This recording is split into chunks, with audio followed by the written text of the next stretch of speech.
I was born in the Pacific island of Samoa and then moved to New Zealand about 8-9 years old. Parents moved there for better quality of life for us.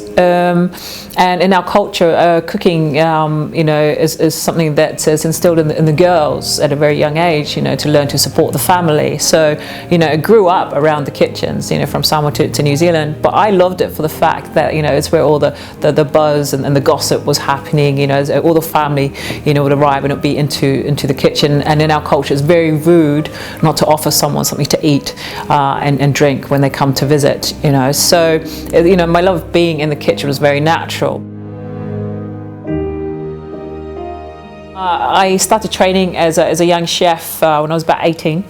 And I just loved how different, the cooking in a professional kitchen was compared to home, where, home cooking is wonderful, it's comfort food, but, the precision in pastry, making sauces, the butchery, filleting, that's what I absolutely loved. I then went on to compete in competitions in New Zealand and then started representing New Zealand internationally. And it was when I was training, I came to the UK for the first time, I believe back in 97.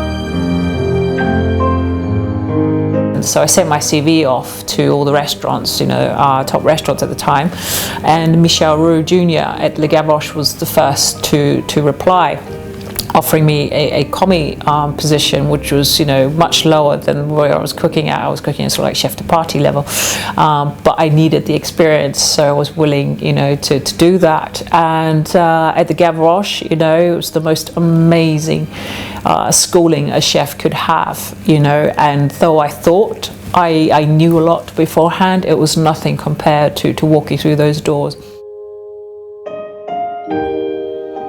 Then, of course, we opened Mary back in 2017, my husband and I, and for us as a family, it was an exciting and hardest thing to go through as a family. It meant, having to fully employ a nanny, to look after our daughter, who I think was 9 at the time, and we have no family here in the UK.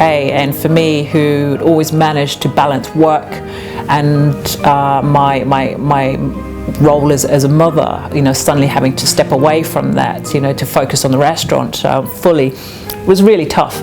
But we've come out the other side of it. The restaurant has found its feet. We managed to have evenings off with our daughter, and she's growing to understand sacrifice, and what we had to put up with to get where we are. I would say to women that want to pursue their passion as a chef, the sky's the limit. And break those glass ceilings, because if you want to achieve it, you will find a way to do it, and get yourself in an establishment that is going to support you properly to make that dream come true.